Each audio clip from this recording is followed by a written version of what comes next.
Bueno, él empezó a hacer estas ilustraciones y aunque había trabajado ahí, nunca le encargaron ninguna ilustración, sino después él las empezó a publicar en su página y se enamoraron ¿no? Y después empezaron a contratar en otras revistas, hasta en Alemania. Hicieron un documental sobre su trabajo, ¿no? Y sobre su libro.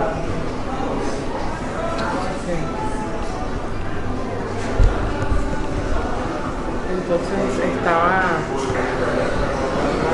como en una crítica, pero él es anti el comunismo, es decir, como que tenemos los dos puntos de vista, ¿no?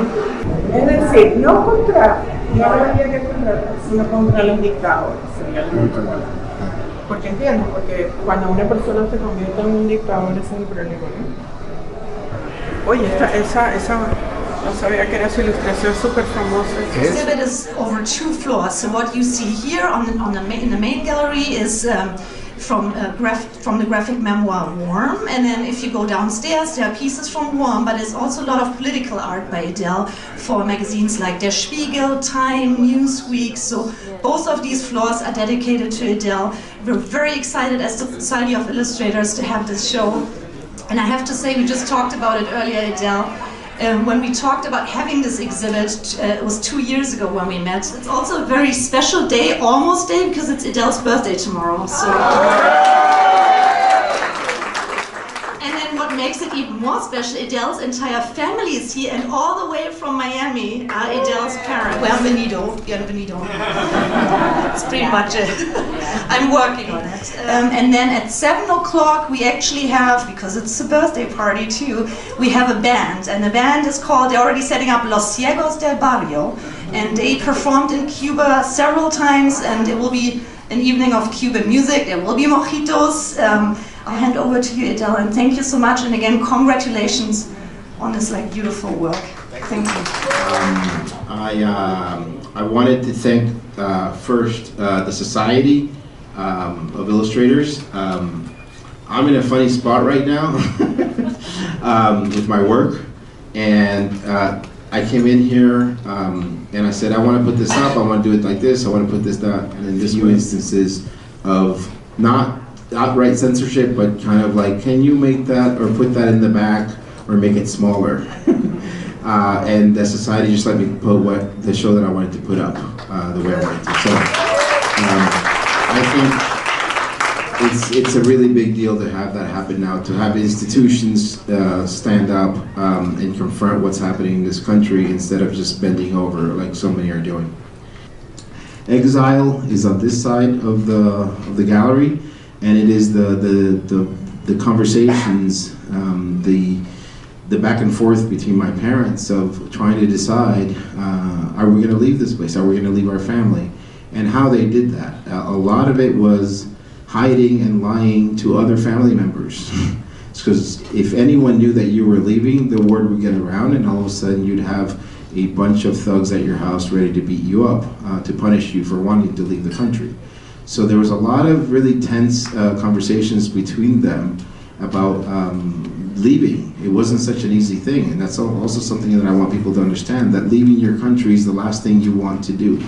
And I think people in this country need to understand that, because many have never really had that experience. Refuge is downstairs, which is what it is to be a refugee in this country in 1980, not speaking the language, using words like vermin, which is the foundational word for worm, which is the title of my book. It's what Castro called people that want to leave the country. So since I had that experience, I felt I needed to create work that confronted that, and I did a lot of work back then in 2016, 2017, 2018, and I finally thought he was gone in 2020, and I was like, oh great, I can get back to drawing flowers or whatever. And I didn't. I was like, oh, that's it. I didn't. We didn't. We all thought it was over.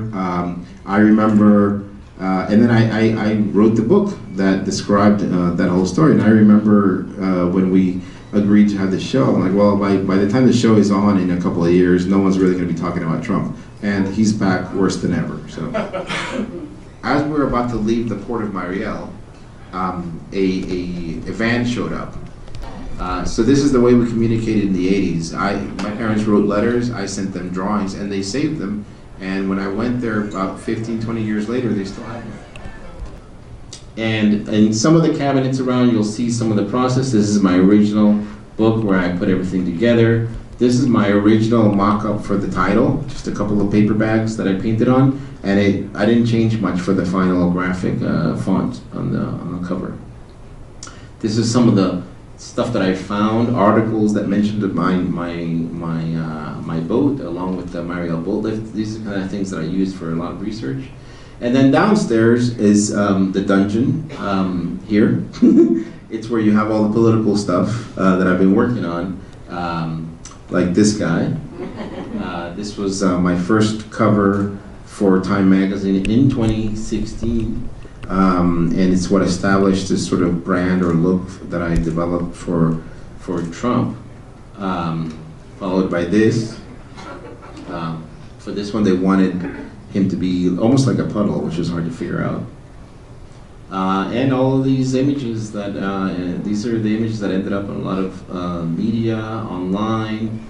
I then created a whole poster campaign that I took around New York City. These are all hand stenciled posters. There's one sample of them downstairs. Hi, Riva. That's my editor. Woo! Some of you got it. This image is downstairs. It was an image that I created for a show in Portland, Oregon, 2018. Where Bono and the band got in touch for me to do about 100 posters for their tour that year. And these are just 3 of them, but it was a really great project of political posters. And U2 is a really great band to work with. They published everything I did. It was basically over them as they sang and performed. This is what my wall looked like in my studio as I tried to bring this whole thing together. And these are some of the finals.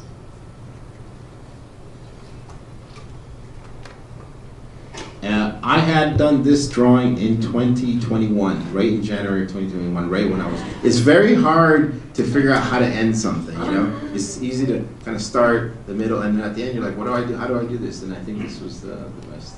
And I was always also able to include that photograph of my family in the back of the book.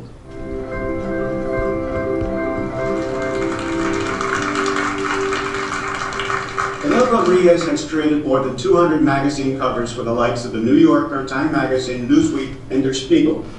He uses his own life to capture what it's like to grow up under an authoritarian government and to sound a caution for the future in the United States. His book is called Worm. Fidel, floor is yours.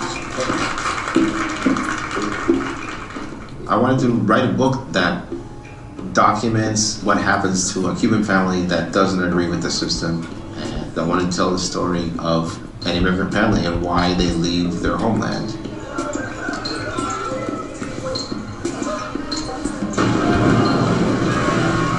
Logistics and information and interviewing, but once the whole thing was written, the fun part was seeing all these images come to life, remembering all of these things.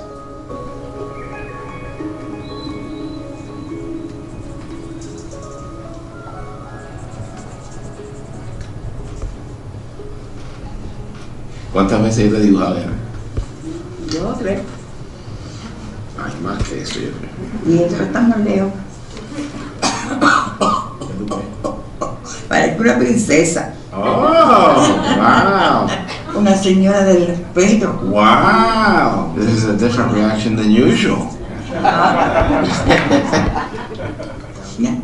Una pintura perfecta.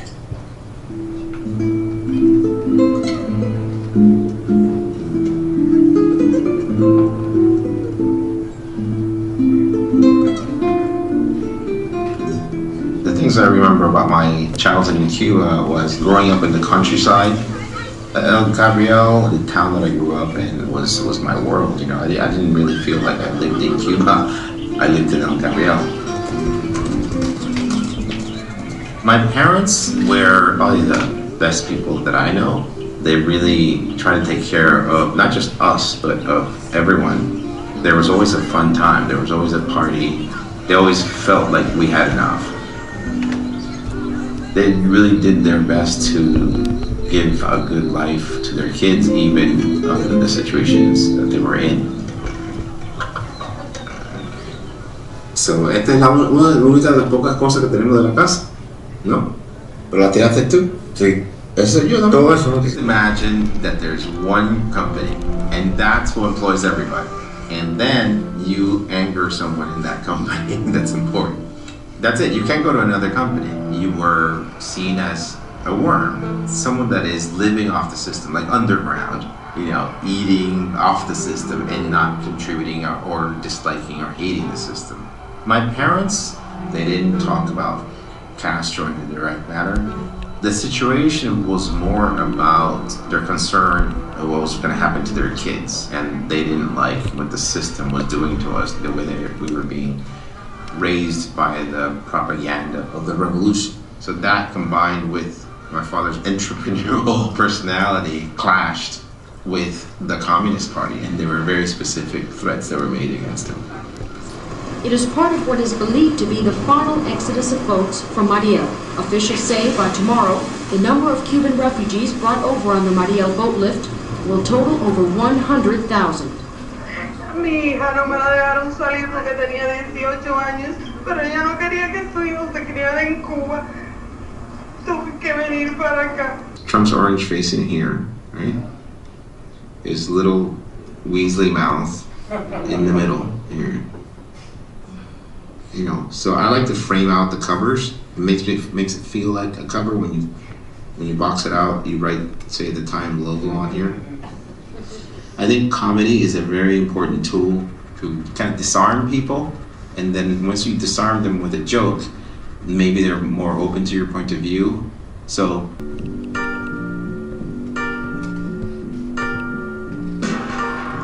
Edel Rodriguez tiene Moment. To be here with my little brother. I'm not so little. Not so little. I always see everyone in Cuba, even my friends, like, what if I didn't leave? I would be in that situation. So with those rights come responsibility to speak about things when I can.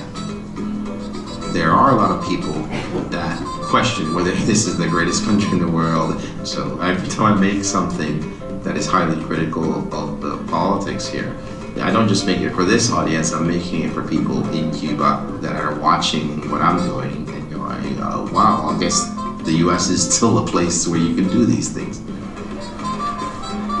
That's very important to me, to show the world what you can do here. But at the same time, as I'm doing it, I'm like, okay, I hope I still can.